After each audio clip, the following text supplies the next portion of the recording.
Good morning.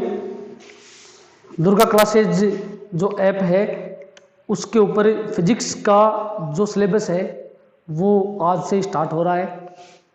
Total NCERT pattern आप लोगों को करवाया जाएगा, इसलिए सभी इसको ध्यान से पढ़ें। स्कूलें कब खुलेंगी कब नहीं खुलेंगी वो स्कूल वालों की मर्जी, सरकार की मर्जी। आप तो सिर्फ अपनी जो पढ़ाई है उसके ऊपर फोकस करो, जिसको पढ़ना है वो। फ्री क्लासेज है सारी, ठीक है। तो देखो, फर्स्ट जो चैप्टर रहेगा अपना NCERT के अंदर, राजस्थान बोर्ड का में अब की बार NCERT लागू हुआ है। फालतू बातें नहीं करते हुए डायरेक्ट उस सिलेबस के ऊपर आते हैं। फर्स्ट जो अपना चैप्टर है वो है इलेक्ट्रोस्टैटिक्स।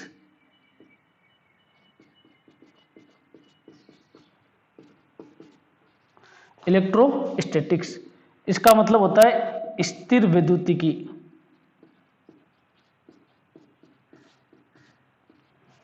स्थिर विद्युतिकी, ठीक है। इलेक्ट्रोस्टैटिक्स का जो हिंदी रूपांतरण है वो होता है स्थिर विद्युतिकी। तो स्थिर विद्युतिकी बेसिकली होती क्या है, ठीक है। स्थिर विद्युतिकी का मतलब होता है आवेश। आवेश मीन्स यहां पे चार्ज, धनावेश, ऋण आवेश, पॉजिटिव चार्ज, नेगेटिव चार्ज, ठीक है। तो इलेक्ट्रोस्टैटिक्स का मतलब होता है स्थिर विद्युतिकी। स्थिर विद्युतिकी का मतलब है स्थिर विद्युत। स्थिर विद्युत का मतलब है आवेश। तो आवेश है उसको आपको इस पूरे चैप्टर के अंदर स्थिर रखना है, हिलाना नहीं है बिल्कुल भी। आवेश हिलना डुलना नहीं चाहिए, ठीक है। तो स्थिर विद्युतिकी है वो फिजिक्स की एक ब्रांच है, फिजिक्स की एक ब्रांच है, एक शाखा है, ठीक है। अच्छा, दूसरी चीज, अभी फ्री कोर्स के अंदर अपना जो रे ऑप्टिक्स का पार्ट चल रहा था वो बाद में करवाएंगे। दूसरे सर हैं एक और, वो रे ऑप्टिक्स करवाएंगे आपको, राजीव जी सर, ठीक है ना। वो आगे का पार्ट वहां से ही करना पड़ेगा आपको। फिजिक्स फर्स्ट में पढ़ाऊंगा, फिजिक्स सेकंड है वो राजीव जहांगीर सर पढ़ाएंगे, ठीक है। चलो, ठीक है। और अगर वो सर बाई चांस उनको काम हो जाता है या कोई प्रॉब्लम हो जाती है तो अपना वो पार्ट कंटिन्यू रहेगा, उसमें कोई दिक्कत नहीं है। डबल डबल बुक है वो एक साथ चलेंगी। दुर्गा क्लासेज पे डबल डबल बुक एक साथ चलेंगी, 3 या 4 महीने में सिलेबस रगड़ देंगे पूरा 12th का, ठीक है। हाँ, तो ब्रांच का मतलब शाखा। स्थिर विद्युत की फिजिक्स की एक शाखा है जिसके अंदर आप स्थिर आवेशों के बारे में अध्ययन करते हो कि स्थिर आवेश जो है वो क्या क्या कर सकता है, ठीक है। तो आपको अभी मैंने बताया था कि हेडिंग लगा लगा के पूरा जो ऑफलाइन क्लासेज है उसके तरह ही आपको पढ़ाया जाएगा, ठीक है ना। चलो, तो लगाओ हेडिंग, लगाओ सभी, स्थिर विद्युतिकी। चैप्टर का नाम लिखो, चैप्टर फर्स्ट। चैप्टर फर्स्ट स्थिर विद्युतिकी, ठीक है। स्थिर विद्युतिकी, इसमें हेडिंग लगाओ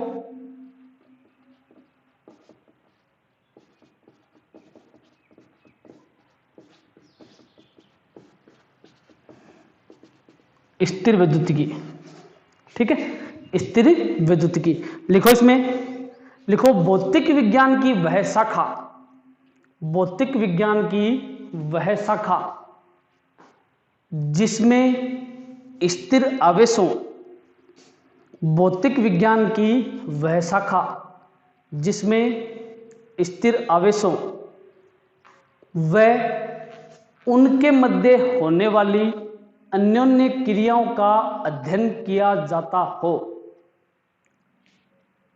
जिसमें स्थिर आवेशों व उनके मध्य होने वाली अन्योन्य क्रियाओं का अध्ययन किया जाता हो, स्थिर विद्युतिकी कहलाती है। स्थिर आवेशों व उनके मध्य होने वाली अन्योन्य क्रियाओं का अध्ययन किया जाता हो, स्थिर विद्युतिकी कहलाती है।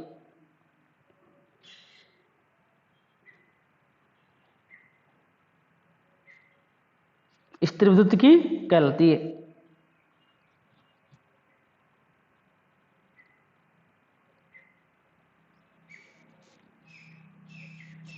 ठीक है, देखो एक वैज्ञानिक था थैलस, बता रहा हूं आपको, एक थैलस नाम का वैज्ञानिक था, थैलस, ठीक है, वो ध्यान से सुनना इसको, वो बाल्टिक सागर के किनारे बैठा था, बाल्टिक सागर के किनारे बैठा था, ठीक है। उस समय क्या हुआ, उस समय क्या हुआ कि इसको एक रेगजिन या रेजिनी पदार्थ उस बाल्टिक सागर के किनारे दिखाई दिया। उस पदार्थ का नाम था एम्बर। लिखना नहीं, आपको समझना है खाली, एग्जाम में कोई नहीं पूछेगा इसको, ठीक है। उसका नाम था एम्बर। इसमें हल्की वस्तुओं को, हल्की वस्तुओं को आकर्षित करने का कुछ गुण था एम्बर के अंदर, ठीक है ना, इसलिए इसने इसको आवेश नाम दे दिया कि ये एक आवेश होता है। आई बात समझ में? एम्बर का जो पदार्थ था उसमें हल्की वस्तुओं को आकर्षित करने का गुण था, इसको आवेश नाम दे दिया। और आवेश भी कौन सा? इलेक्ट्रॉन, ऋण आवेश। आवेश भी इलेक्ट्रॉन, ऋण आवेश, ठीक है। ध्यान रखना, थैलस नाम का वैज्ञानिक बाल्टी सागर के किनारे बैठा था, बाल्टी भर रहा था, रेजिनी पदार्थ एम्बर उसको दिखाई दिया, ये पदार्थ ऊन से रगड़ा गया, वो बात की बात है। रगड़ने के बाद में इसको हल्की वस्तुओं को आकर्षित करने का गुण इसमें आ गया, ठीक है, उस आवेश को नाम दिया गया इलेक्ट्रॉन। तो आवेश क्या होता है? आवेश होता है खींचने की प्रवृत्ति, ठीक है ना, किसी वस्तु है, ठीक है ना। आवेश किसी वस्तु का एक गुण होता है जिसे धारण करने पर वह हल्की वस्तुओं को अपनी तरफ खींच सकती है। हल्की वस्तुएं जो होती हैं उनको अपनी तरफ खींच सकता है, वो वस्तु आवेश को धारण करने के बाद में हल्की वस्तुओं को अपनी ओर खींच सकती है, ठीक है ना। तो ध्यान रखना आवेश क्या होता है। तो स्थिर वृत्त की हो गई, इसके नीचे हेडिंग लगाओ सेकंड, आवेश, आवेश या चार्ज, क्योंकि ये हिंदी मीडियम की क्लास है इसलिए सभी आवेश हेडिंग लगाएंगे, ठीक है। आवेश लिखो, आवेश में लिखो, आवेश किसी वस्तु का वह गुण है, आवेश किसी वस्तु का वह गुण है जिसे धारण करने पर वस्तु, जिसे धारण करने पर वस्तु अन्य हल्की वस्तुओं को, जिसे धारण करने पर वस्तु अन्य हल्की वस्तुओं को अपनी ओर आकर्षित कर सकती है, अन्य हल्की वस्तुओं को अपनी ओर आकर्षित कर सकती है, अपनी ओर आकर्षित कर सकती है,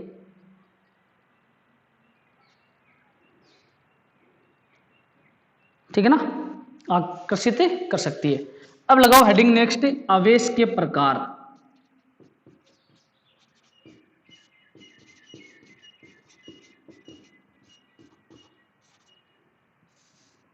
आवेश के प्रकार, ठीक है, आवेश के प्रकार।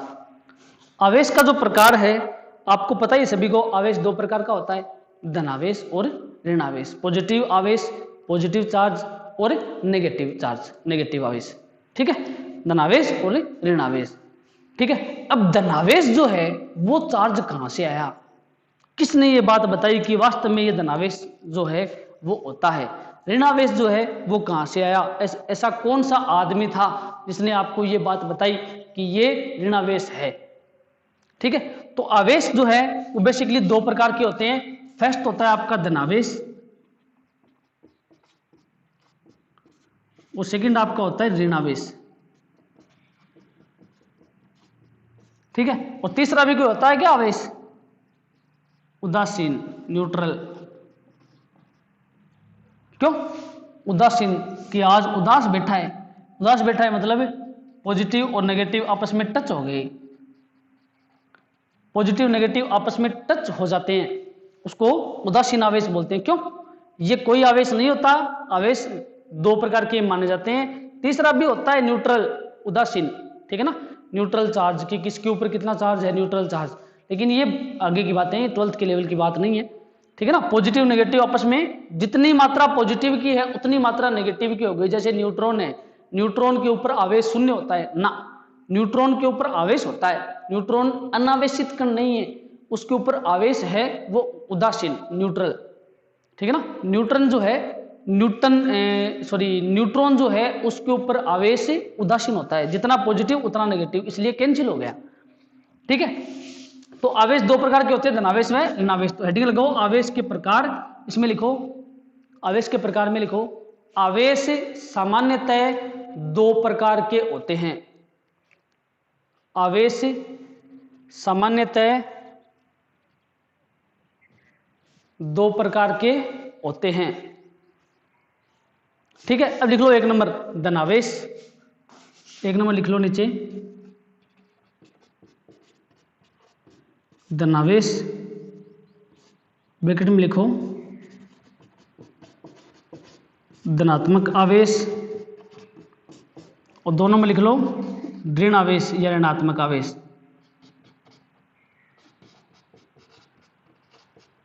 ऋण आवेश या ऋणात्मक आवेश, ठीक है। ऋणावेश या ऋणात्मक आवेश, ठीक है। ये हो गया आवेश का प्रकार। अब इसके नीचे एरो का सिंबल लगा के लिखेंगे, सभी प्रकार के नीचे एरो का सिंबल लगा के लिखेंगे, ब्लैक पेन से लिखेंगे, एरो का सिंबल लगा के लिखो इन दो प्रकार के आवेशों की पुष्टि, इन दो प्रकार के आवेशों की पुष्टि निम्न प्रकार की जा सकती है। इन दो प्रकार के आवेशों की पुष्टि निम्न प्रकार की जा सकती है।